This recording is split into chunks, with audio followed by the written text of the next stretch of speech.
আজকের ক্লাসে আমরা সিন্ধু সভ্যতা বা হরপ্পা সভ্যতা সম্পর্কে জানব। সিন্ধু সভ্যতা বা হরপ্পা সভ্যতা যে এই সভ্যতার আবিষ্কারের পূর্বে আমরা মনে করা হতো যে বৈদিক সভ্যতাই হচ্ছে ভারতের সবচেয়ে প্রাচীন সভ্যতা, কিন্তু পরবর্তীকালে দেখা যাচ্ছে যখন সিন্ধু সভ্যতা যখন আবিষ্কার হয় তখন এই ভ্রান্ত ধারণাটির অবসান ঘটে এবং দেখা যায় যে বৈদিক সভ্যতার আগেও ভারতে একটি নগরীয় সভ্যতা গড়ে উঠেছিল এবং সেটি হচ্ছে সিন্ধু সভ্যতা। আর এই যে ধরো এই যে সভ্যতাটা, এটাকে ইন্ডাস ভ্যালি সিভিলাইজেশনও বলা হয়, অর্থাৎ সিন্ধু উপত্যকা সভ্যতা। এছাড়া এর আরো অনেক নাম রয়েছে যেগুলো আমরা ক্লাসে দেখবো। 1921 খ্রিস্টাব্দে প্রত্নতাত্ত্বিকবিদ দয়ারাম সাহানি পাঞ্জাবের মন্টগোমেরি জেলায় হরপ্পার একটি সভ্যতার আবিষ্কার করে এবং 1922 খ্রিস্টাব্দে অর্থাৎ তার ঠিক পরের বছরে রাখালদাস বন্দ্যোপাধ্যায় তিনি মহেঞ্জোদারো আবিষ্কার করেন। মহেঞ্জোদারো এটা সিন্ধু নদীর পশ্চিম তীরে সিন্ধু প্রদেশের লারকেনা জেলায় অবস্থিত। এই যে ধরো মহেঞ্জোদারো যে শব্দটা রয়েছে এটা হচ্ছে সিন্ধি শব্দ, যার অর্থ হচ্ছে মৃতের স্তূপ। তো এছাড়া আরেকটা সভ্যতা রয়েছে যেটার নাম হচ্ছে লোথাল। তাহলে লোথাল বলতেও কিন্তু মৃতের স্তূপ বোঝানো হয়। নামকরণ, যে সিন্ধু সভ্যতার যুগে মানুষ লোহার ব্যবহার জানতো না, তাহলে এই যুগের সভ্যতার মানুষরা দেখা যেত যে সাধারণত তামার ব্যবহার করতো। তাহলে তামা এবং ব্রোঞ্জ, যেখানে তামা এবং টিন দুটো মিলিয়ে ব্রোঞ্জ ধাতুর ব্যবহার করা হতো, যার জন্য এই যুগকে তাম্র প্রস্তর যুগের সভ্যতাও বলা হয়। যে হরপ্পাতে প্রথম সিন্ধু সভ্যতার নিদর্শন আবিষ্কার হয়েছিল, যার জন্য এই সভ্যতাকে বলা হয় হরপ্পা সভ্যতা, এবং সিন্ধু নদীর তীরে গড়ে ওঠায় এর নাম হচ্ছে সিন্ধু সভ্যতা। প্রথম দিকে দেখা গেছিল যেটাকে ইন্ডাস ভ্যালি সিভিলাইজেশন বলা হতো, যেহেতু সিন্ধু যে উপত্যকাটা রয়েছে সেখানেই যেহেতু বিভিন্ন ধরনের প্রত্নস্থান পাওয়া গেছিল, কিন্তু পরবর্তীকালে দেখা যাচ্ছে যে সিন্ধু উপত্যকা বাদ দিয়েও ভারতের আরো অনেক স্থানে দেখা গেছিল যে এই সভ্যতার নিদর্শন পাওয়া গেছিল। এখন আমরা সিন্ধু সভ্যতার প্রধান কেন্দ্রগুলো দেখবো, যেখানে সিন্ধু প্রদেশের লারকানা জেলার মহেঞ্জোদারো সিন্ধু নদীর তীরে অবস্থিত ছিল। তাহলে সিন্ধু প্রদেশের যেটা লারকানা জেলা, সেখানে দেখা যাচ্ছে যে মহেঞ্জোদারো যে পূর্ণ স্থানটা আছে সেটা অবস্থিত ছিল। পাঞ্জাবে যেটা মন্টুকুমারী জেলা, সেখানে হরপ্পা সভ্যতার আমরা আবিষ্কার পাই এবং এটা ছিল রাভি নদীর তীরে। এছাড়া রাজস্থানে আমরা কালীবঙ্গান প্রত্নস্থানটি পাই, যেটা ঘগরা নদীর তীরে অবস্থিত ছিল। এছাড়া পাঞ্জাবে যেটা রূপার, সেখান থেকে দেখা যাচ্ছে যে পাঞ্জাবে আমরা রূপার যে প্রত্নস্থানটি ছিল সেটা পেয়েছিলাম এবং এটা চতুর্থ নদী তীরে অবস্থিত ছিল। আর গুজরাটে ছিল, গুজরাট থেকে আমরা লোথাল যে প্রত্নস্থানটি এটা আমরা গুজরাটে পাই এবং এটা ভোগাবান নদীর তীরে অবস্থিত। রংপুরের প্রত্নস্থানটি গুজরাটে রয়েছে, এটি নর্মদা এবং তাপ্তি নদীর তীরে অবস্থিত। দেশলপাড় এটা গুজরাটে রয়েছে এবং যেটা গুজরাটে যেটা দেশলপাড়, সেখানে আমরা ধুলাবিরা প্রত্নস্থানটি পাই। এছাড়া রয়েছে আলমগীরপুর, যেটি উত্তরপ্রদেশে রয়েছে, সুৎকা গেন্দর যেটা যেটা বালুচিস্তানে রয়েছে, এবং উত্তর আফগানিস্তানে আমরা সর্তুগাঁও বলে হরপ্পা সভ্যতা সিন্ধু বা হরপ্পা সভ্যতার একটি প্রত্নস্থান পেয়েছি।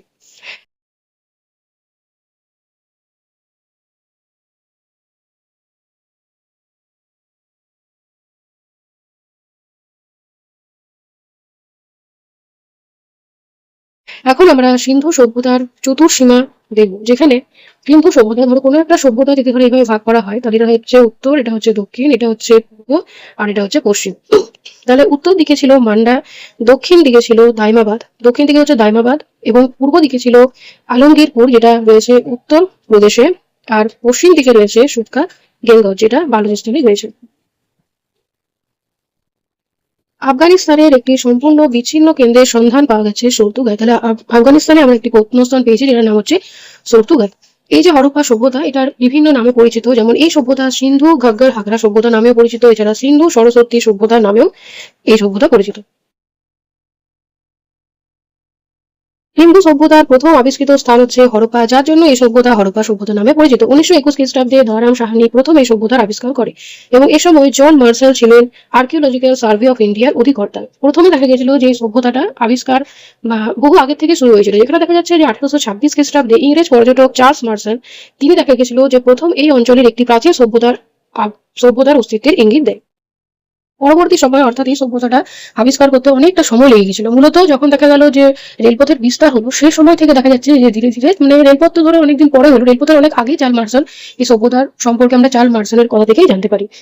তো যখন দেখা গেল যে পরবর্তীকালে যখন রেলপথের বিস্তার হলো, তারপরে দেখা যাচ্ছে এই সভ্যতাটা ধীরে ধীরে ধীরে ধীরে মানে খনন কার্য শুরু হলো। যেমন ধরো দেখা যাচ্ছে যে 1853-1857 খ্রিস্টাব্দে বিখ্যাত প্রত্নতাত্ত্বিক আলেকজান্ডার ক্যানিংহাম এই স্থানটি পরিদর্শন করে এবং এই সময় হরপ্পা সভ্যতার ইট করাচি এবং লাহোরের রেলপথ নির্মাণের জন্য ব্যবহৃত হয়।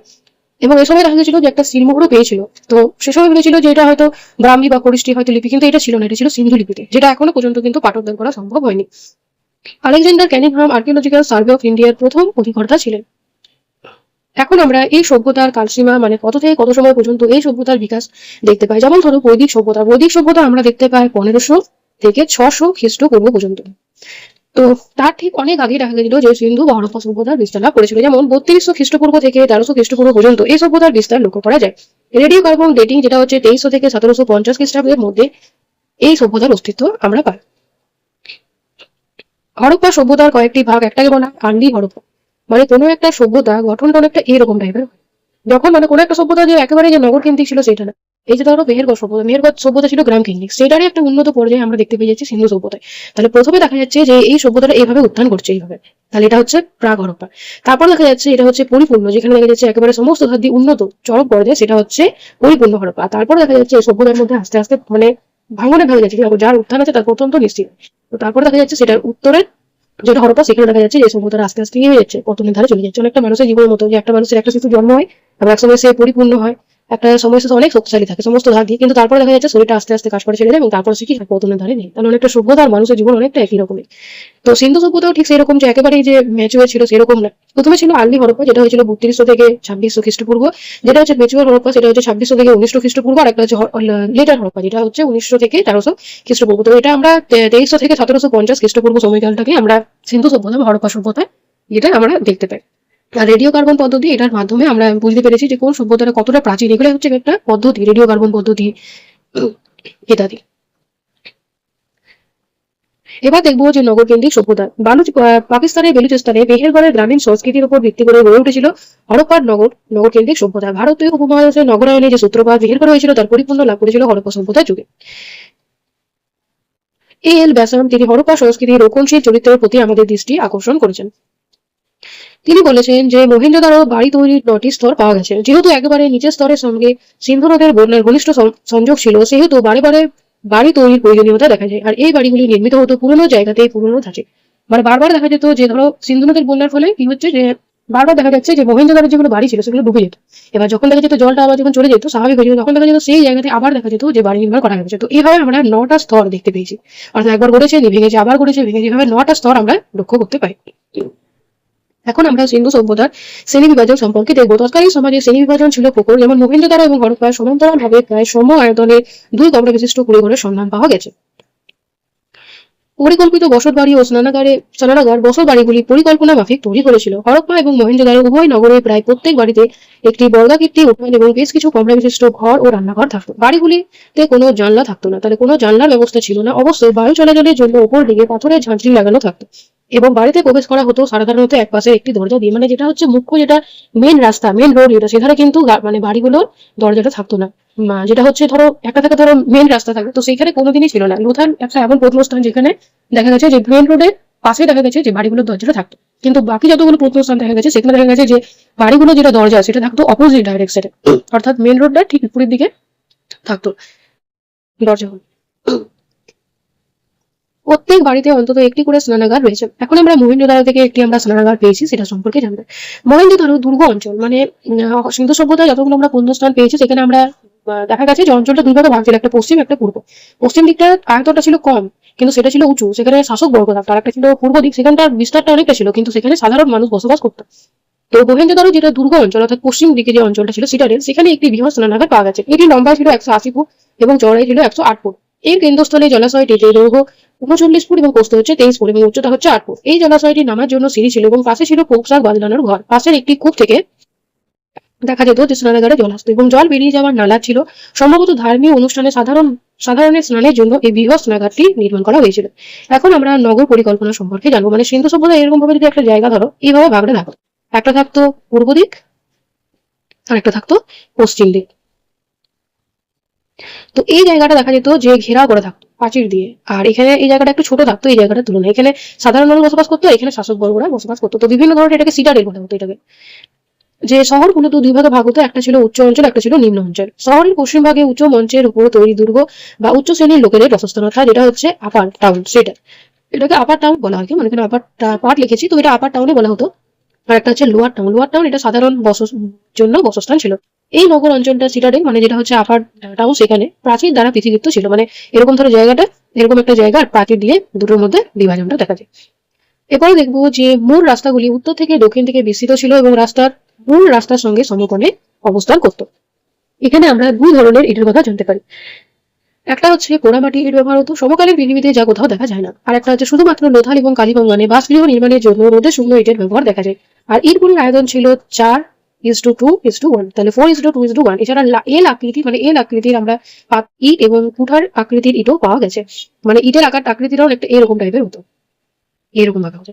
ধরো 4:2, তাহলে এরকম ভাবে যদি ধরো হতো, তাহলে এখানটা ধরো বড়, তাহলে 4, আর এখানটা হচ্ছে ধরো 2, আর যেটা এখানে যে যেটা ইয়েটা থাকতো ঘনত্বটা, এরকম ভাবে এটা হতো 1, এইভাবে। বাড়িগুলির বহুতল বিশিষ্ট হলেও কোনো পিলারের ব্যবহার দেখা যায় না। প্রতিটি বাড়িতে কূপ ও স্নানাগারের ব্যবস্থা ছিল। দুর্গ প্রাকার, মানে যেটা হচ্ছে আপার টাউন, সেখানে শস্যাগার, প্রশাসকদের বাসস্থান দেখা যায়। মহেঞ্জোদারোর দুর্গ প্রাকারের বাইরে শস্যাগার পাওয়া গেছে, মানে সে সময় বুঝতে পারো যে ভালোভাবে ফলনটা হতো, যার ফলে দেখা যাচ্ছে কি শস্যাগারগুলো রাখতো, মানে শস্যগুলো হয়ে যাওয়ার পর মজুত করার জন্য জায়গা থাকতো।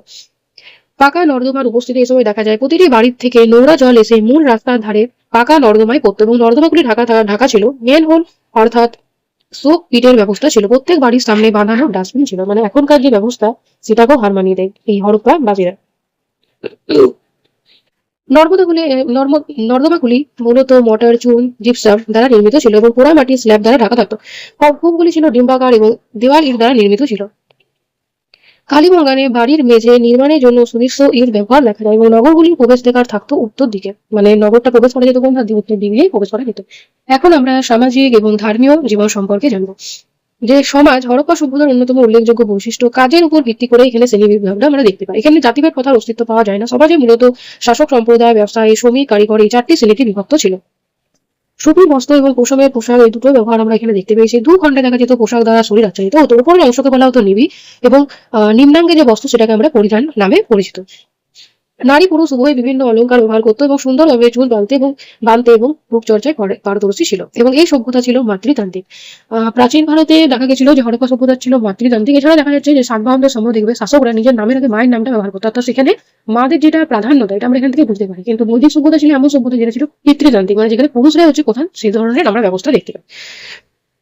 তারা দেখা যেত বৃক্ষ, সাপ, তারপরে ধরো বৃক্ষ, সাপ, জল, তারপরে আগুন, বিভিন্ন জন্তু, লিঙ্গ, জনির, এগুলো পুজো করতে হবে। মুখ্য বৃক্ষের মধ্যে ছিল অশ্বত্থ গাছ, প্রাণীর মধ্যে ছিল ষাঁড়, পাখির মধ্যে ঘুঘু এবং পায়রা, এছাড়া ছিল ইউনিকর্ন এবং উপাসনার পরিবর্তে হিন্দু ধর্মের মধ্যে দেখা যায়। তাহলে এই যে ধরো প্রকৃতির যে পূজা, সেটা কিন্তু বর্তমান সময় আমরা বিভিন্ন আঞ্চলিক উৎসব অনুষ্ঠানের মধ্যেও আমরা দেখতে পাই।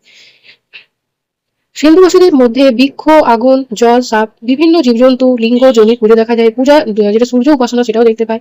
সিন্ধু ধর্মে ব্যবহৃত প্রতীকগুলি পদ্ম, স্বস্তিকা, চক্র, স্তম্ভ ও ত্রিশূল। এই প্রতীক পূজা টোটেম নামে পরিচিত। পায়রাকে এই যুগে পুজো করা হতো। তাহলে টোটেম মানে হচ্ছে যে ধরো প্রতীক, এক একটা প্রতীককে কেন্দ্র করে যে পুজোটা হতো সেটাকে বলা হচ্ছে টোটেম। সূর্যের উপাসনা প্রচলিত ছিল। মুখ্য নারীর শক্তির প্রতীক ছিল জঠরের মধ্য থেকে গাছের উৎপত্তি। মানে এখানে একটা এমন একটা আমরা মানে সিল মোহর পেয়েছি যেখানে দেখা গেছে যে একটা মানে মেয়ে, তার পেট থেকে একটা বৃক্ষর উৎপত্তি হয়েছে। তাহলে এখান থেকে কি বোঝা যাচ্ছে, যেটা উর্বরতার প্রতীক, সেই হিসাবে মানে মাতৃত্ব শক্তিকে দেখানো হয়েছে। মুখ্য পুরুষ শক্তির প্রতীক হিসাবে আমরা পশুপতি শিবের পাই। যেমন ধরো পশুপতি শিব, এখানে ত্রিমূর্তি বিশিষ্ট ধ্যানরত্ন এক যোগীর মূর্তি পেয়েছি, শিলমোহরে প্রাপ্ত হয়েছে এটি। এই মূর্তিটি 5টি পশু দ্বারা বেষ্টিত। একটা হচ্ছে বাঘ, হাতি, তারপর হচ্ছে গন্ডার, মোষ এবং 2টি হরিণ। হরপ্পা সভ্যতায় প্রচুর অর্ধনগ্ন নারীর মূর্তির সন্ধান পাওয়া গেছে। ঐতিহাসিকগণ এগুলিকে ভূমাতৃকা বা মাতৃমূর্তি নামে অভিহিত করেছে। এই সভ্যতায় কোনো মন্দিরের অস্তিত্ব পাওয়া যায়নি। মন্দিরের অস্তিত্ব আমরা দেখতে পাবো গুপ্ত যুগে। আর যদি বলা হচ্ছে যে প্রথম মানে মূর্তিকে যেটা পুজো করা হতো সেটা কার করা হতো, সেটা হচ্ছে গৌতম বুদ্ধের। তাহলে বৌদ্ধ ধর্মের প্রতিষ্ঠাতা গৌতম বুদ্ধ, তার মূর্তি দেখা গেছিল কুষাণ আমলে বানানো হতো, গান্ধার শৈলীতে, মথুরা শৈলীতে, আর সেটা পুজো করা হতো। আর যেটা হচ্ছে মন্দিরের আমরা প্রথম অস্তিত্ব, মানে মন্দির প্রথম যেগুলো ধরো তৈরি হতো সেটা কিন্তু গুপ্ত যুগেই হতো। আর বৈদিক যুগে আমরা যেটা সনাতনী যেটা দেখতে পাই, সেখানে কিন্তু কোনো মন্দির ছিল না, সেখানে কোনো মূর্তি ছিল না। এখনো যদি তোমরা কোনো সনাতন মন্দির যদি যাও, তাহলে সেখানে মানে আর্যদের যেটা বৈদিক, সেখানে কিন্তু কোনো মূর্তি পাবে না। তো কিন্তু আর্যরা মানে আগুনটাকে খুবই পবিত্র বলে মনে করতো। যার বাড়িতে আগুন পেতো না, মানে আগুন থাকতো না, তাকে কিন্তু সমাজে ভালো চোখে দেখতো না। এরপর দেখবো যে কালীবঙ্গান এবং লোথালে অগ্নিবেদী অর্থাৎ আগুনের যে উপাসনার কথা আমরা পাই। হরপ্পা সভ্যতার মানুষরা মৃতদেহকে দাহ করতো এবং কবর দিত। সাধারণত উত্তর দক্ষিণ দিকে বরাবর মৃতদেহ রাখা হতো এবং মৃতদেহের সাথে প্রয়োজনীয় জিনিসপত্র কবরেও দেওয়া হতো। অর্থাৎ পূর্ব জন্ম সেটাতেও তারা বিশ্বাস ছিল, সেটা এখান থেকে বোঝা যাচ্ছে। কারণ মৃতদেহের সাথে জিনিসপত্র দেওয়া মানে ভবিষ্যতে তার জন্য কি করা হতো, এই ধরনের ব্যবস্থা করা হতো। মৃতের সংস্কার। হরপ্পা যুগে মানুষের মৃত্যুর পর সমাধি দেওয়ার রীতি প্রচলন ছিল। 3 ধরনের সমাধির প্রচলন ছিল। মৃতের ব্যবহার্য আসবাবপত্র, অলংকার ইত্যাদি সহ পূর্ণ সমাধি, মানে যেখানে মৃতদেহ যাচ্ছে, মৃতদেহের সাথে তার জিনিসপত্র যাচ্ছে। তারপরে হচ্ছে মৃতদেহের কঙ্কালটি, দ্বিতীয় হচ্ছে মৃতদেহের কঙ্কালটি সমাধি বা আংশিক সমাধি, এটা আমরা দেখতে পাই। আর একটা হচ্ছে মৃতদেহ ভস্মীভূত করে, বা যেটা হচ্ছে পাত্র সমাধি, মানে মৃতদেহটাকে প্রথমে পোড়ানো হতো, দাহ করা হতো, তারপরে তার যেটা ছাইটা সেটা কিন্তু একটা পাত্রের মধ্যে ঢুকানো হতো এবং তারপর সেটাকে কবর দেওয়া হতো। এখনকার দিনে যেমন ধরো একটা মৃতদেহ দাহ করার পর তার যেটা ছাই সেটাকে যেমন ধরো একটা জায়গায় রাখার পর সেটা পবিত্র কোনো ধর্মীয় কোনো ধরো নদীতে সেটাকে দেওয়া হয়, অস্থিটা দেওয়া হয়, কিন্তু তখনকার সময় সেটা দেখা যেত যে ওই যে অস্থিটা সেটা মাটিতে দফন করে দেওয়া হতো। তো মৃতদেহ সমাধি ক্ষেত্রে উত্তর এবং দক্ষিণ দিকে স্থায়িত করা হতো, মানে উত্তর দক্ষিণ দিকে শোয়ানো হতো। উত্তর দিকে মাথার পাশে রেখে দেওয়া হতো সেই ব্যক্তির ব্যবহার্য জিনিসপত্র, আর দক্ষিণ দিকে তার পা থাকতো। এই যুগে আমরা কিছুগুলো কবর দেখেছি, যেমন হরপ্পা সভ্যতার সর্বোচ্চ স্তরে যে কবরখানাটি আবিষ্কৃত হয়েছে সেটাকে বলা হচ্ছে সিমেট্রি এইজ। এই সিমেট্রি এইজ থেকে সিন্ধু সভ্যতাকে সিমেট্রি এইজ সংস্কৃতিও বলা হয়। তাহলে এই সভ্যতার বিভিন্ন নাম আমরা এখানে জানতে পারলাম। এবার আমরা দেখবো সিল। তাহলে শিলমুহ যেটা আছে সেটা হচ্ছে স্টিয়েটাইট বলে একটি নরম মাটি আছে, নরম পাথরের উপর নির্মিত। এটা একটা মাটি ছিল, নরম মাটি, সেটা দিয়ে মূলত এটা তৈরি করা হতো। এছাড়া তামা, ব্রোঞ্জ এবং পোড়ামাটি সিলও আমরা পাই। পালিশ করে সিলগুলি চকচকে করা হতো। এখানে দেখা যাচ্ছে যে ইউনিকর্ন এবং কুচ যুক্ত সারের সিলের মধ্যে সব থেকে বেশি খোদাই করা আছে। সিলগুলো দেখা যেত যে দুই প্রকারের হতো, একটা হতো বর্গাকার, এগুলিতে লিপি ও প্রাণী ছবি খোদাই করা থাকতো। আয়তাকার যে সিলগুলো বলেছিল সেখানে শুধুমাত্র লিপি থাকতো, তবে বেশিরভাগ সিলে প্রাণীর ছবি খোদাই করা দেখতে পাওয়া যায়। লেখন পদ্ধতি যেটাকে বলা হয় বুস্টোফেদন, যেখানে দেখা যাচ্ছে যে ডান দিক থেকে বাঁদিকে পড়তে হতো, মানে লেখা হতো ধরো প্রথমে হচ্ছে ডান দিক থেকে বাঁদিকে, তারপরে লাইনটা বাম দিক থেকে ডান দিকে, তারপরে লাইনটা ডান দিক থেকে বাঁদিকে, এইভাবে কিন্তু লিপিটা লেখা হতো, যার জন্য এই লিপিটাকে বলা হতো বুস্টোফেদন লিপি। কিন্তু এই লিপির পাঠোদ্ধার এখনো সম্ভব হয়নি, যার জন্য এই সভ্যতাটাকে প্রোটো হিস্ট্রি নামে পড়তো, অর্থাৎ প্রায় ঐতিহাসিক যুগ। পরের পয়েন্ট হচ্ছে যে লোথাল এবং চানুদারোতে পুঁথি তৈরির কারখানা ছিল। এখন আমরা কৃষিকাজ এবং ব্যবসা বাণিজ্য সম্পর্কে জানবো। যে সিন্ধুবাসীদের প্রধান জীবিকা ছিল কৃষি। হরপ্পা, মহেঞ্জোদারো, কালীবঙ্গান থেকে গম এবং যবের দানা পাওয়া গেছে। লোথাল থেকে ধানের তুষ পাওয়া গেছে, যে ধান মনে হয় যে ধান এবং গম, যব ছিল প্রধান ফসল। এছাড়া হরপ্পা সভ্যতায় কার্পাস, ছোলা, নানান ধরনের কলা এবং সর্ষের চাষ হতো। কৃষিকাজে ব্যবহৃত উপকরণ হিসাবে নিরানের উল্লেখ আছে। এটা কে উল্লেখ করেছেন? এটা ডিডি গোস্বামী উল্লেখ করেছেন। মূল উৎপাদিত দ্রব্য ছিল গম, যব, বার্লি, ধান, ফল, তিল, মটর, রাই, মুগ। মাছ, মুরগি, হাঁস, ছাগল, ভেড়া, বিভিন্ন পশুর মাংস খাদ্য হিসেবে ব্যবহৃত হতো। এছাড়া খুব উৎকৃষ্ট মানের তুলা উৎপাদনে সিন্ধু সভ্যতার মানুষেরা দক্ষ ছিল। পৃথিবীর মধ্যে তারাই প্রথম তুলা চাষ, ধান ও মুরগির পালন শুরু করেছিল। এটা কারা করেছিল? সিন্ধু সভ্যতার বাসীরা। তারা দুই প্রজাতির বার্লি এবং গম চাষ করতো। চাষাবাদ মূলত বৃষ্টির জলে করা হতো, তবে কিছু কেন্দ্রে জলে সেই অবস্থারও নিয়ন্ত্রণ পাওয়া যায়। তাহলে কৃষিকাজরা জলটাকে, মানে একটা তো হচ্ছে বৃষ্টির জল, সেখান থেকে একটা হতো, আর একটা হচ্ছে যেটা হচ্ছে সেচ কথা, সেটার মাধ্যমে দেখা গেছে যে চাষবাসটা করা হতো, অর্থাৎ সেই সময়টা কতটা উন্নত ছিল। কালীবঙ্গান এবং বার্নওয়ালিতে লাঙলের ব্যবহারের প্রভাব মিলেছে। উন্নত মানের সুতির বস্ত্র উৎপাদনে তারা পারদর্শী ছিল। এছাড়া নৌকা, অস্ত্রশস্ত্র, মৃৎপাত্র, অলংকার সামগ্রীও তারা নির্মাণ করতো। নির্মাণের ক্ষেত্রে মাটি, পাথর, ব্রোঞ্জ, তামা ব্যবহৃত হতো। এছাড়া সীসা এবং টিনের ব্যবহারও দেখা যায়। দামি পাথর যথা লাপিস লিজুলি, তারপর হচ্ছে অ্যাগেট, জেড প্রভৃতি পাথর অলংকার হিসাবে ব্যবহৃত হতো। অর্থাৎ সেই সময়কার মানুষ কিন্তু খুবই শৌখিন ছিল। সেগুলো তাদের রাস্তাঘাটে বলো, বাড়ি বলো, বা তারা যে সকল পোশাক আশাক অলংকার ব্যবহার করতো সেখান থেকে আমরা জানতে পারি। ক্রিট, সুমেরীয় আর একটা হচ্ছে মেসোপটেমিয়ার সাথে স্থলপথে ও জলপথে ব্যবসা বাণিজ্য হতো। যানবাহন হিসাবে উট, গাধা এবং ষাঁড়ের গাড়ি এবং নৌকা ব্যবহৃত হতো। এই সময় দেখা যাচ্ছে যে সিন্ধু সভ্যতার মানুষেরা স্থলপথে এবং জলপথে কি করতো? ব্যবসা বাণিজ্য করতো। যেটা মেসোপটেমিয়ার সাথে ব্যবসা বাণিজ্য করতো সেটা মূলত জলপথেই হতো। তো বিভিন্ন ধরনের দ্রব্য সামগ্রী কি করা হতো? যে আমদানি করা হতো বা রপ্তানি করা হতো। তো অন্যান্য জায়গা থেকে সিন্ধু সভ্যতায় যে সমস্ত দ্রব্য সামগ্রী আসতো, অর্থাৎ আমদানি হতো, সেগুলো এখন জানবো। যেমন সোনা আফগানিস্তান, পারস্য এবং কর্ণাটক থেকে আসতো। রূপো, এটা আফগানিস্তান এবং ইরান থেকে আসতো। তামা হচ্ছে বেলুচিস্তান এবং রাজস্থান থেকে আসতো। অ্যাগেট যে পাথরটা, এটা পশ্চিম ভারত থেকে আসতো। সীসা মূলত রাজস্থান, দক্ষিণ ভারত, আফগানিস্তান এবং ইরান থেকে, এবং লাপিস লিজুলি যে মানে দামি পাথরটা, এটা আমরা বাদাখস্তান ও কাশ্মীর থেকে পাই।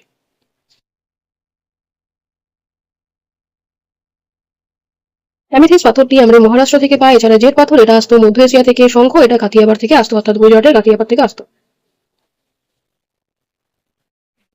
মূল রপ্তানি দ্রব্যের মধ্যে ছিল তুলো এবং সুতির বস্ত্র, এছাড়া পুঁথি এবং হাতির তৈরি দাঁতের বিভিন্ন জিনিসপত্র, এগুলো রপ্তানি করা হতো। রপ্তানি মানে হচ্ছে যে সমস্ত দ্রব্য সামগ্রী, জিনিসপত্র দেখা যেত যে হরপ্পা থেকে অন্যান্য দেশে যেত, সেটা হচ্ছে রপ্তানি দ্রব্য। তার মধ্যে ছিল কি? তুলা, সুতির বস্ত্র, পুঁথি এবং হাতির দাঁতের তৈরি জিনিসপত্র। ব্যবসা বাণিজ্য হলেও অর্থের লেনদেন ছিল না, বিনিময় কথা, অর্থাৎ যেটা হচ্ছে বাটার সিস্টেমের মাধ্যমে ব্যবসা বাণিজ্য হতো। ওজন করার জন্য ঘনকাকৃতি এবং গোলাকৃতি, যেটা হচ্ছে স্টিয়েডার চুনাপাথর ব্যবহৃত হতো, এবং মেজারমেন্টের ইউনিট ছিল 16। লোথাল তারপর হচ্ছে রংপুর, সোমনাথ, বালাকোট এই সমুদ্র বন্দর ছিল। মেসোপটেমিয়ার সঙ্গে সমুদ্র পথে বাণিজ্য চলত। তো সামুদ্রিক বাণিজ্যের ক্ষেত্রে আমরা এখানে একটি প্রত্যাশয় দেখতে পাই, যেটা লোথাল, সেটা কোথায় রয়েছে? গুজরাটে রয়েছে। তো এটি 710 ফুট লম্বা এবং 150 ফুট চৌড়া ছিল।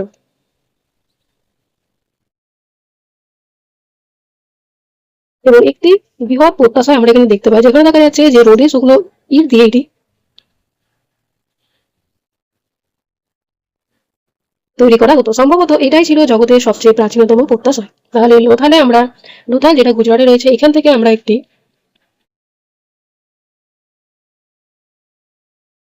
প্রত্যাশয় পাই, যেটা রোদে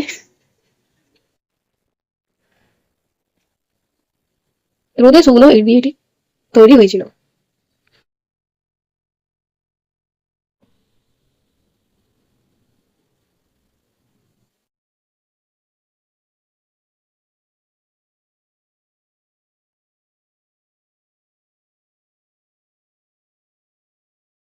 তুর্কমেনগঞ্জ এবং সুৎকরেড্ডা বহির্বন্দর হিসাবে কাজ করত এবং সিন্ধুবাসীরা মিশরে নীল সরবরাহ করত। সিন্ধু সভ্যতার অন্যান্য উল্লেখযোগ্য নিদর্শন যেমন হরপ্পার তুলনায় মহেঞ্জোদারোতে অনেক বেশি প্রাচীন নিদর্শন আবিষ্কৃত হয়েছে। লোথাল এবং কালীবঙ্গানে কীটনাশ প্রথা অনুপস্থিত ছিল বলে অনুমান করা হয়। প্রধান গৃহপালিত পশু ছিল গরু, মোষ, ভেড়া, শূকর, ছাগল, হাতি ইত্যাদি। অন্যান্য ধাতুর ব্যবহার চালু থাকলেও লোহার ব্যবহার অজানা ছিল। হরপ্পা সভ্যতা মূলত ভূমধ্যসাগরীয়, পূর্ব অস্ট্রেলীয়, মঙ্গোলীয় জনজাতি দ্বারা গঠিত ছিল। তবে অনেকের মতে প্রাচীন দাবি জনগোষ্ঠী এই সভ্যতার স্রষ্টা ছিল। আখ চাষ এই সভ্যতার মানুষদের কাছে অজানা ছিল। তাহলে আখ চাষ দেখা যাচ্ছে যে এই সভ্যতার মানুষের কাছে অজানা ছিল। সুমেরুর সঙ্গে হরপ্পা অধিবাসীদের ব্যবসায়িক সম্পর্ক ছিল এবং তাদের সাহিত্যে হরপ্পা অধিবাসীদের মেলুহা নামে অভিহিত করা হয়। তাহলে দেখা যাচ্ছে যে মেলুহা বলতে কাদেরকে বোঝানো হতো? হরপ্পাদেরকে। তাহলে সুমরের সাথে দেখা যেত হরপ্পাদের একটা ব্যবসা বাণিজ্যের সম্পর্ক ছিল এবং তাদের সাহিত্যে অর্থাৎ সুমরীয়দের সাহিত্যে হরপ্পার অধিবাসীদের মেলুহা নামে অভিহিত করা হয়েছে। পরের পয়েন্ট হচ্ছে যে হরপ্পায় উৎপাদিত তুলো গ্রিকদের কাছে সিদন নামে পরিচিত ছিল, যা সিন্ধু শব্দের উৎপত্তি হয়েছে যেখান থেকে। পরের পয়েন্ট হচ্ছে যে ভারতের মধ্যে সর্বাধিক সংখ্যক কেন্দ্র আবিষ্কৃত হয়েছে গুজরাটে।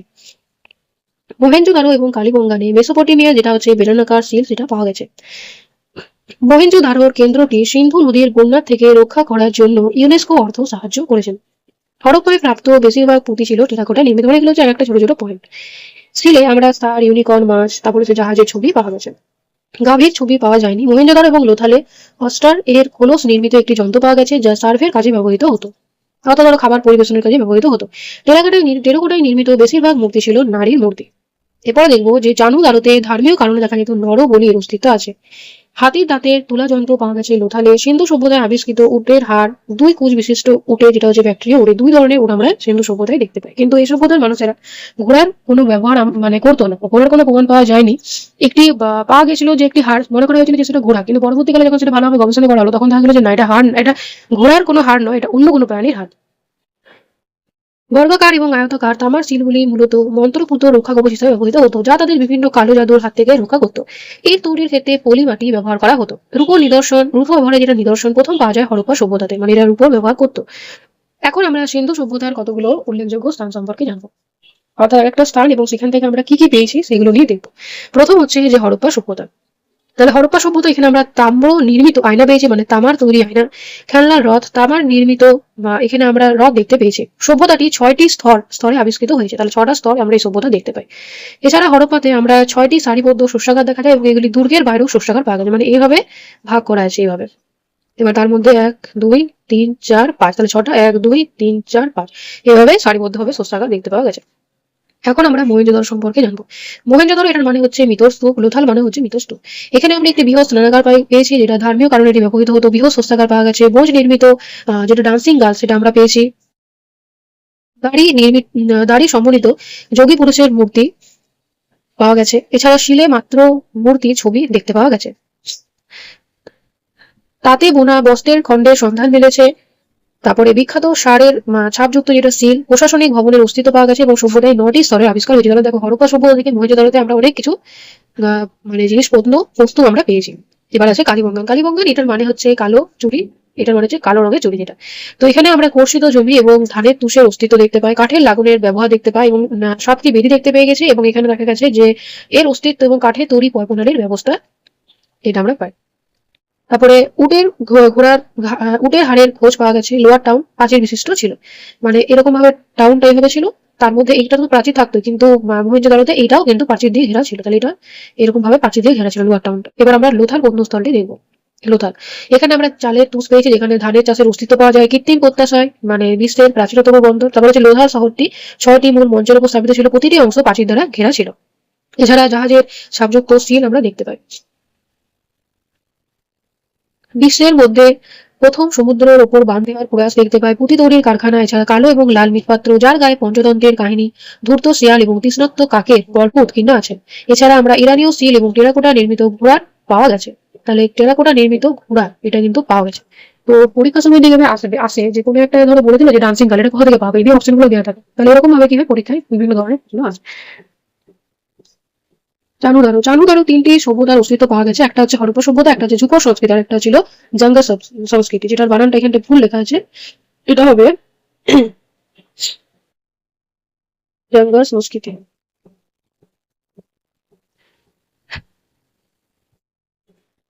একমাত্র শহর, তাহলে এটা হচ্ছে একমাত্র শহর যেখানে কোনো দুর্গ বা নগর কেন্দ্র অস্তিত্ব ছিল না। তাহলে সিটাডেল এখানে কিন্তু পাওয়া যায়নি। বিভিন্ন রকমের কলকারখানা, যথা সিল, খেলনা, তারপরে হাড়ের জিনিসপত্র তৈরির কারখানা পায়। কুকুরের পায়ের ছাপ পাওয়া গেছে।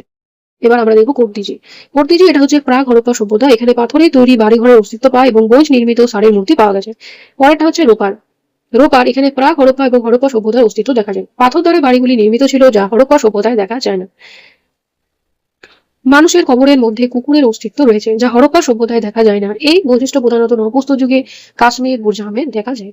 ধানের তুষ এখানে পাওয়া গেছে। এছাড়া বার্নওয়ালি ও রোপারে হরপ্পা এবং প্রাক হরপ্পা সভ্যতার অস্তিত্ব চোখে পড়ে। এখন আমরা সুটকোটেড্ডা এই প্রত্নস্থলটি সম্পর্কে দেখব। ঘোড়ার হাড়ের অস্তিত্ব পাওয়া গেছে এবং হরপ্পা সভ্যতার মতে একমাত্র স্থান যেখানে ঘোড়ার পাওয়া গেছে। যে সুটকোটেড্ডা যে বলছে যে ঘোড়ার হাড়, পরবর্তীকালে এটা গবেষণা করে দেখা গেছে যেটা কিন্তু ঘোড়ার হাড় না, এটা অন্য কোনো প্রাণীর হাড়। অনেকে মনে করে যে সুটকোটেড্ডা যেটা হাড় পাওয়া গেছে সেটা ঘোড়ার হাড়, কিন্তু এটা গবেষণা করে পরবর্তীকালে অনেক গবেষণা হয়েছে, সেখানে বোঝা গেছে যেটা ঘোড়ার হাড় না, এটা অন্য কোনো পশুর হাড়। এছাড়া মেগালিথিক এবং বৃহৎ প্রস্তর নির্মিত কবরস্থানও দেখতে পাওয়া গেছে। কোথায়? সুটকোটেড্ডা। এবার আছে সুটকো জেন্ডর এটা হচ্ছে ব্যাবিলনের সাথে বাণিজ্যিক সম্পর্ক ছিল। আর একটা হচ্ছে দাইমাবাদে এখানে তামার রথ পাওয়া গেছে। এছাড়া হচ্ছে ধোলাভিরা এটা হচ্ছে যে সিঁড়ির মতো ছাপযুক্ত স্নানাগার পাওয়া গেছে। এছাড়া জল সংরক্ষণ এবং সেচ খালের নির্মাণ এবং বৃহৎ প্রস্তর সংস্কৃতি যুক্ত কবর দেখতে পাওয়া গেছে ধোলাভিরাতে। এবং সব থেকে নতুন আবিষ্কৃত কেন্দ্র এটি, এবং শহরটি 3 ভাগে ভাগ ছিল এবং অন্যান্য শহরের মতো 2 ভাগে ভাগ ছিল, মানে এরকম ভাবে শহরটা ছিল, এভাবে 3 ভাগে ভাগ করা ছিল। এবার দেখবো হরপ্পা সভ্যতা ধ্বংসের কারণ। প্রথমত হচ্ছে প্রাকৃতিক বিপর্যয়, যেখানে দেখা যাচ্ছে যে সিন্ধু নগরগুলি গৃহ নির্মাণের জন্য পোড়ামাটির ইটের ব্যবহার হতো। ইট পোড়ানোর জন্য প্রয়োজনীয় জ্বালানি হিসাবে স্থানীয় বনাঞ্চল দেখা যাচ্ছে যে ধ্বংস করা হতো, যার ফলে বৃষ্টিপাতের পরিমাণ কমছে এবং কৃষিকাজ বিপর্যস্ত হচ্ছে। মানে 1750 খ্রিস্টাব্দ আস্তে আস্তে দেখা যাচ্ছে যে এই যে বিশাল এত যে উন্নত যে সভ্যতা, সেই সভ্যতার মধ্যে আস্তে আস্তে পতন ঘটছে এবং বিভিন্ন ঐতিহাসিক বিভিন্ন ধরনের কারণ দিয়েছে। তার মধ্যে একটা আমরা দেখলাম প্রাকৃতিক বিপর্যয়। সিন্ধুর গতিপথ পরিবর্তনের ফলে বন্দর হিসাবে মহেঞ্জোদারো তার গুরুত্ব হারায়। অনেকে মনে করে যে উৎখননের ফলে মহেঞ্জোদারো ধ্বংস হয় ভূমিকম্পের ফলে, এবং উৎখননের ফলে নরকঙ্কালগুলি ক্ষত বিক্ষত এবং এগুলি সংস্কার হয়নি, এটা মনে করা হয়। প্রাকৃতিক কারণে সিন্ধু নদীর বন্যাকে পুরাতাত্ত্বিক বিজ্ঞান যথেষ্ট গুরুত্ব দিয়েছে। মহেঞ্জোদারোয় অন্তত 3 বার বিধ্বংসী বন্যার প্রমাণ আমরা পেয়েছি, যার ফলে দেখা যাচ্ছে যে নগরটি ধ্বংস হয়। পরের কারণ হচ্ছে যে অর্থনৈতিক কারণের মধ্যে যে সিন্ধুবাসীরা যেহেতু লোহার ব্যবহার জানতো না, তার জন্য লোহা জাতীয় লাঙল এবং কুঠারের মতো হাতিয়ারের অভাব দেখা যায়, যার ফলে দেখা যাচ্ছে যে কৃষিটা সিন্ধু উপত্যকা থেকে গাঙ্গেয় যেটা মানে যেটা গাঙ্গেয় উপত্যকা সেখানে পর্যন্ত প্রসারিত হয়নি, কারণ লোহার হাতিয়ার ছাড়াও গাঙ্গেয় উপত্যকা বনাঞ্চল পরিষ্কার করা সম্ভব ছিল না। তাছাড়া বাঁধ সংস্কার না হওয়ায় সেই অবস্থা ভেঙে পড়ে এবং কৃষির যেটা প্রসার সেটা ব্যাহত হয়। এছাড়া দেখা যাচ্ছে যে পশ্চিম এশিয়া সভ্যতাগুলির সঙ্গে সিন্ধু সভ্যতা যে বাণিজ্যিক লেনদেন দীর্ঘকাল চলেছিল তা ধীরে ধীরে হ্রাস পেতে শুরু করে। ফলে দেখা যাচ্ছে যে কৃষির মতো বাণিজ্যিক ক্ষেত্রেও গভীরতা প্রকট হয়েছিল। মানে দেখো সময়ের সাথে সাথে কি আপগ্রেড হতেই হয়। একটা সময় ছিল যখন আমরা স্কুলে গিয়ে ধরো মানে সামনে বসে পড়াশোনা করতাম, এটাই আমাদের কাছে ছিল, কিন্তু কোভিড-19 যখন এলো তখন দেখবে যে তখন থেকে দেখবে যে ডিজিটাল যেটা অনলাইনে পড়াশোনা সেটা কিন্তু বিকাশটা অনেক দ্রুততর হয়ে উঠলো, যার ফলে দেখো এখন যে তোমাদেরকে পড়াচ্ছে সেটা কিন্তু আমি অনলাইনে তোমাদেরকে যতটুকু আমার জানা আমি ততটুকুই তোমাদেরকে বোঝাচ্ছি। তো এভাবে দেখা যাচ্ছে যে মানে সমস্যার সাথে নিজেকে যেটা আপগ্রেড সেটা হতে হয়। এবার আছে সংস্কৃতির বান্ধবত্ব। সিন্ধু সভ্যতার মধ্যে নতুন কিছু জানা বা শেখার আগ্রহ এই সভ্যতার পতনকে ত্বরান্বিত করে। মানে সেরকম হয়তো চলছিল না, যেমন চলছিল তো মানে যেহেতু চরমে পৌঁছেছিল তো তার জন্য সেটার থেকে আরো উন্নত যদি করতো তাহলে হয়তো সভ্যতাটা টিকে থাকতে পারতো। যুগের পরিবর্তনের সঙ্গে তারা নিজেদের মানায়নি। পশ্চিম এশিয়ার সঙ্গে যোগাযোগ থাকলেও সেখানে উন্নত সেচ ব্যবস্থাকে তারা আয়ত্ত করেনি। প্রয়োজনীয় কারিগরীয় যোগ্যতা থাকলেও উন্নত কৃষি, ভারী অস্ত্র নির্মাণের কৌশল তারা শিখেনি। এর সঙ্গে যুক্ত হয়ে পৌরবিধি এবং নাগরিকত্বের অভাব লক্ষ্য করা যায়। তারপর হচ্ছে যে আর্য আক্রমণ। অনেকে মনে করে যে যেমন মার্টিমার ভিলার তিনি মনে করেন যে সিন্ধু সভ্যতা ধ্বংসের জন্য আর্য আক্রমণকে দায়ী করেছেন এবং যুক্তি হিসাবে তিনি বলেছেন যে ঋগ্বেদে হরিগুপি বলে একটি যুদ্ধের উল্লেখ আছে। এবার হরিগুপি বলতে হরপ্পাকে বোঝানো হয়েছে। আর্যদের দেবতা ছিল ইন্দ্র। ইন্দ্রকে পুরন্দর পুর বা নগর ধ্বংসকারী বলা হয়েছে। তাহলে যেহেতু ধরো সিন্ধু সভ্যতা ছিল নগর কেন্দ্রিক আর বৈদিক সভ্যতা লেখা আছে মানে পুরন্দর, তাহলে ইন্দ্রকে পুর বলা হতো, তাহলে কি হচ্ছে তারাই ধ্বংস করেছে এটা ভেবে করা হতো। সিন্ধু সভ্যতার অবসান এবং আর্যদের ভারতে আক্রমণের সমসাময়িক ঘটনা অর্থাৎ সিন্ধু সভ্যতাটা দেখা যাচ্ছে পতন, আর তারপরে দেখা যাচ্ছে 1500 খ্রিস্টাব্দ থেকে বৈদিক যুগের সভ্যতাটা দেখা যাচ্ছে সপ্ত সিন্ধু অঞ্চলে দেখা যাচ্ছে বসবাস শুরু করে দিচ্ছে। এইসব থেকে মনে করা হয় যে সিন্ধু সভ্যতার ধ্বংসকারী বৈদেশিক জাতি হলো আর্য। এখন আমরা হরপ্পা এবং বৈদিক সভ্যতার পার্থক্য দেখব। হরপ্পা এবং বৈদিক সভ্যতার মধ্যে খাদ্য, পোশাক, পরিচ্ছদ বেশ কিছু সাদৃশ্য থাকলেও বিভিন্ন ধরনের পার্থক্য ছিল, যেগুলো এখন দেখব। যেমন হরপ্পা সভ্যতা ছিল নগর কেন্দ্রিক, আর্য সভ্যতা ছিল গ্রাম কেন্দ্রিক। বৈদিক সভ্যতায় যেমন ঘোড়ার ব্যবহার ছিল, কিন্তু হরপ্পা সভ্যতায় ঘোড়ার ব্যবহার নিশ্চিত কোনো প্রমাণ পাওয়া যায়নি। তারপর আছে যে হরপ্পা সভ্যতা ছিল ত্রাম্বপ্রস্তর যুগের বা ত্রাম্বপন যুগের সভ্যতা, কিন্তু যেটা হচ্ছে বৈদিক সভ্যতা সেটা ছিল লৌহ যুগের সভ্যতা। চতুর্থ পয়েন্ট হচ্ছে যেখানে যেমন দেখা যাচ্ছে সিন্ধু সভ্যতার মানুষেরা গাছপালা, জীবজন্তু, শিব, মাতৃদেবীর আরাধনা করতো, আর্যরা দেখা যেত পুরুষ দেবতার বিভিন্ন ধরনের হাইম রচনা এবং যাগযজ্ঞের অনুষ্ঠান করতো। পরের পয়েন্ট হচ্ছে যে হরপ্পা সভ্যতার মানুষদের মধ্যে লিখন প্রণালীর বহু প্রচলন ছিল, যদিও সেটা পাঠোদ্ধার করা যায়নি। আর বৈদিক সাহিত্য এটা আমরা জানি বেদের অপর্ণব শ্রুতি, মানে বেদ দেখা যেত গুরু থেকে শিষ্য, শিষ্য থেকে আবার গুরু, মানে গুরু থেকে শিষ্য বা সেই শিষ্য একসঙ্গে গুরু হতো, তারপর সেখান থেকে পরবর্তী শিষ্য অর্থাৎ গুরু থেকে শিষ্যর মাধ্যমে সেই যে জ্ঞানটা সেটা মুখে মুখে শুনে শুনে মনে রাখতে হতো। সেভাবেই জ্ঞানটা এক জেনারেশন থেকে আরেক জেনারেশন, আরেক জেনারেশন থেকে আরেক জেনারেশন যেত, যার জন্য এটাকে শ্রুতি বলা হতো। স্মৃতি যেহেতু মনে রাখতো। তারপরে ষষ্ঠ হচ্ছে যে সিন্ধু সভ্যতায় মৃতদেহকে কি হতো কবর দিয়ে দিত, আর্য সভ্যতায় সেটাকে দাহ করা হতো। তাহলে এই পয়েন্টগুলো আমরা দেখলাম। এছাড়া আরেকটা জিনিস আমার তোমাদেরকে বলা হয়নি, যে সিন্ধু সভ্যতা যেটা আমরা দেখলাম যে এক একটা জায়গার যে স্থান, উত্তর, দক্ষিণ, এই যে সিন্ধু সভ্যতার কেন্দ্র দেখলাম চতুর সীমা, যেটা এখানে একটা জিনিস বোঝানো আছে চতুর সীমা। তো এখানে যদি ধরো সিন্ধু সভ্যতার এক একটা কেন্দ্রস্থান যদি করো, যেমন ধরো উত্তরে রয়েছে মান্ডা, তারপর ধরো যেটা হচ্ছে উত্তর, তারপর হচ্ছে পূর্ব দিকটা হচ্ছে আলমগীরপুর যেটা হচ্ছে উত্তরপ্রদেশে, তারপর হচ্ছে দয়মাবাদ যেটা হচ্ছে মহারাষ্ট্রে, তারপরে আছে সুতকো গেনগড়, তাহলে ওটা হচ্ছে এধারে সাইডে। এবার প্রত্যেকটাকে যদি ধরো তুমি এমনি করে যোগ করো, তাহলে কিন্তু এটা কিন্তু কি আকৃতি হয়ে যাচ্ছে, ত্রিভুজ আকৃতি। তাহলে এই যে সিন্ধু সভ্যতা বা হরপ্পা সভ্যতা এটা ছিল ত্রিভুজ আকার। অর্থাৎ এটা যেহেতু ধরো প্রত্যেকটা সভ্যতাকে যখন একসাথে মেলানো হলো, তাহলে এটা হয়ে যাচ্ছে কি ত্রিভুজ আকার। তো আজকের ক্লাসে আমি তোমাদেরকে হরপ্পা বা সিন্ধু সভ্যতা সম্পর্কে আলোচনা করলাম। তোমরা বলবে যে তোমাদের কতটা তোমরা বুঝতে পারলে, আর তোমাদের ভিডিওটা কেমন লাগলো তোমরা নিশ্চয়ই কমেন্ট করে জানাবে, এতে আমিও ভিডিও বানাতে উৎসাহিত হবো। Please like, share, subscribe. Thank you for watching.